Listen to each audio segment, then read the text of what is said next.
प्यारे बच्चों नमस्ते। हमारे YouTube चैनल स्वास्तिक मैथमेटिक्स में आपका स्वागत है। आज हम आपको क्लास 10th का चैप्टर फर्स्ट का एक वेरी इंपॉर्टेंट क्वेश्चन बताएंगे जो कि आपके स्क्रीन पर है, आप देख सकते हैं। क्या है क्वेश्चन कि सिद्ध कीजिए कि √2 वर्गमूल 2 एक अपरिमेय संख्या इज ए इरेशनल नंबर। ठीक है ना, क्या है? इरेशनल नंबर, एक अपरिमेय संख्या है। तो कैसे हम सिद्ध करेंगे कि √2 एक अपरिमेय संख्या है, इरेशनल नंबर है, कैसे प्रूव करेंगे? चलिए बढ़ते हैं आगे। इसका हल, चलिए जो भी बात है हम उसका विरोध करके चलेंगे। हम कह के चलेंगे माना √2 एक परिमेय संख्या है। तो चलिए बढ़ते हैं आगे।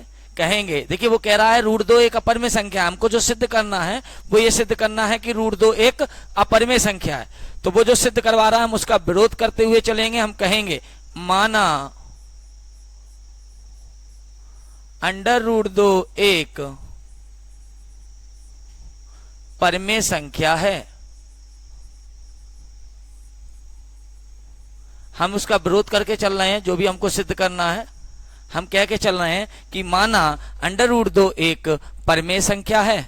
ठीक है, अगर सभी को मालूम है कि अगर √2 एक परिमेय संख्या होगी तो उसे हम P/Q के रूप में लिख सकते हैं, क्योंकि परिमेय को हम P/Q के रूप में लिख सकते हैं जहां P और Q पूर्णांक हैं जिनका एक के अतिरिक्त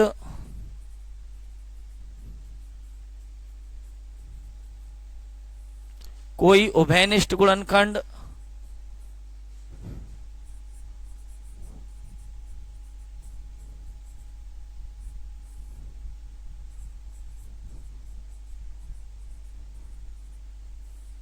नहीं है और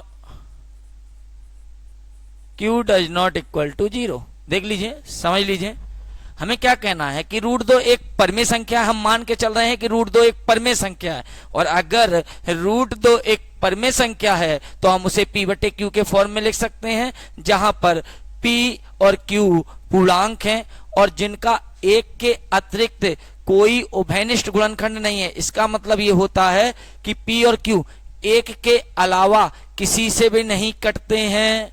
P और Q एक के अलावा किसी से भी नहीं कटते हैं, और Q does not equal to 0, और Q 0 नहीं है। ये हमने जब परिमेय माना तो उनमें जो P और Q हैं उनको हमने कहा कि उनका एक के अतिरिक्त, P और Q क्या है? पूर्णांक जरूर है, लेकिन एक के अतिरिक्त वो किसी से नहीं कटते हैं। इस बात का याद रखना, ठीक है ना।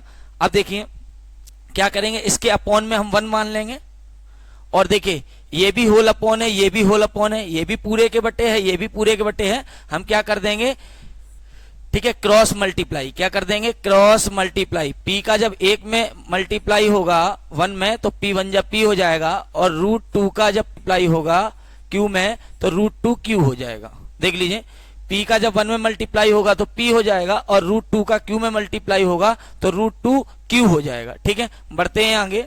अब हम क्या करेंगे, स्क्वायर बोथ साइड करेंगे, दोनों पक्षों का वर्ग कर देंगे। जैसे हम दोनों पक्षों का वर्ग करेंगे तो P का वर्ग क्या हो जाएगा? P वर्ग।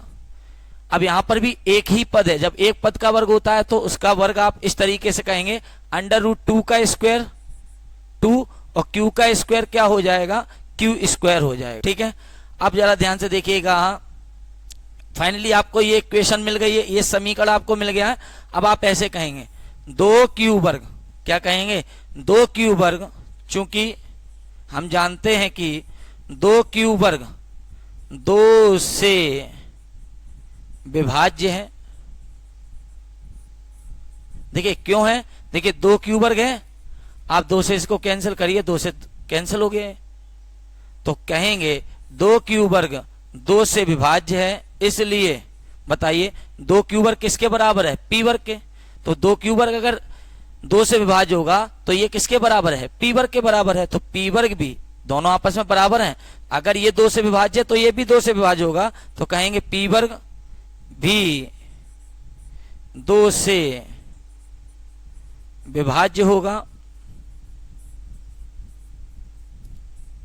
ठीक है ना, p वर्ग भी 2 से विभाज्य। देखिए p वर्ग भी 2 से क्या है, विभाज्य। तो याद रखिएगा, अगर किसी संख्या का वर्ग 2 से विभाज्य है तो उस संख्या का वर्गमूल भी 2 से विभाज्य होगा। बताइए, कोई संख्या है p, उसका वर्ग 2 से विभाज्य है, तो उसी संख्या p वर्ग का जब हम वर्गमूल निकालेंगे, p वर्ग का वर्गमूल क्या होगा, p भी 2 से क्या होगा, विभाज्य होगा। तो कहेंगे कि कोई संख्या का वर्ग अगर 2 से विभाज्य है, अब p भी, कौन, p भी 2 से विभाज्य होगा।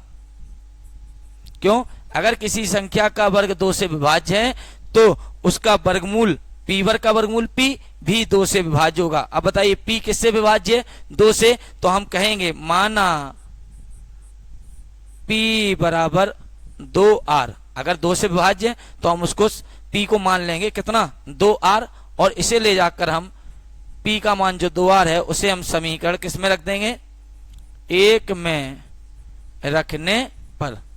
चलिए, जैसे हम समीकरण 1 में रखेंगे तो क्या होगा, बड़ा ध्यान से सुनिएगा।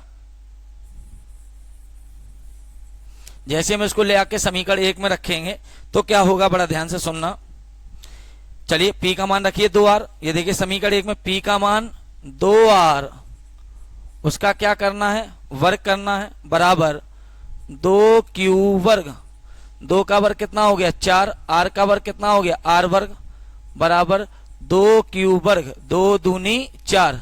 तो बताइए 2r वर्ग बराबर क्या आ गया, q वर्ग आ गया। एक समीकरण में मिल गया 2r वर्ग बराबर q वर्ग। फिर से हम वही बात कहेंगे, 2r वर्ग किससे विभाज्य है, 2 से विभाज्य है। तो कहेंगे चूंकि 2r वर्ग 2 से विभाज्य है, इसलिए बताइए 2r वर्ग किसके बराबर है, q वर्ग के।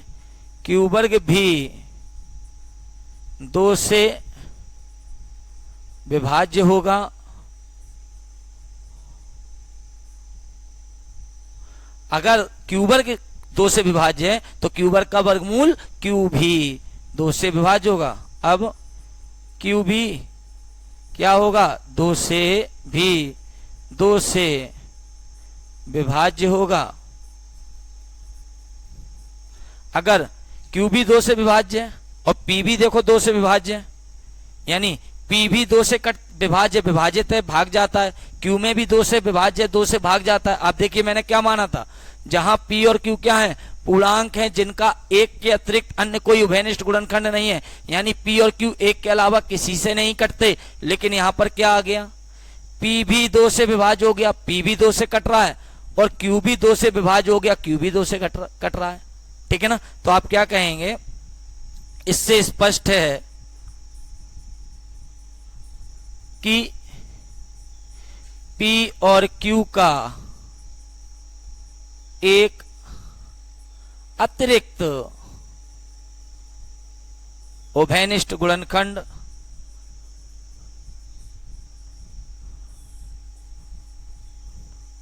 बताइए कौन और है। हमने तो माना था एक के अतिरिक्त कोई नहीं है, लेकिन यहां पर तो p भी 2 से विभाज्य हो गया, q भी 2 से विभाज्य हो गया। तो हम कहेंगे कि इससे स्पष्ट है कि p और q का एक के अतिरिक्त, ठीक है, एक के अतिरिक्त अन्य उभयनिष्ठ गुणनखंड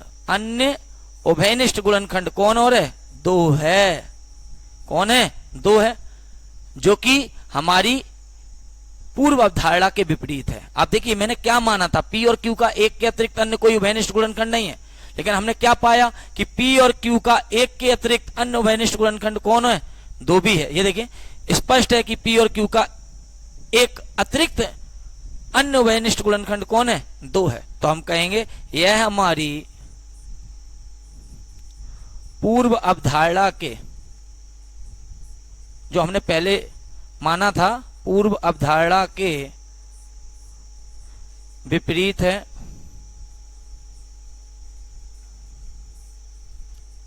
हमारी जो मान्यता थी, जो हमने माना था कि रूट 2 एक परिमेय संख्या है जहां p और q पूर्णांक हैं और p और q का एक के अतिरिक्त अन्य कोई उभयनिष्ठ गुणनखंड नहीं है, जो हमने माना था, ठीक है ना। तो वो हमारी पूर्व अवधारणा के विपरीत है, हमारी मान्यता गलत है।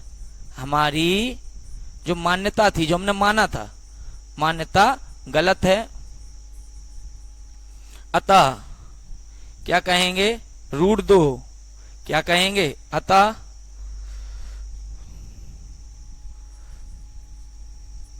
रूट 2 एक अपरिमेय संख्या है।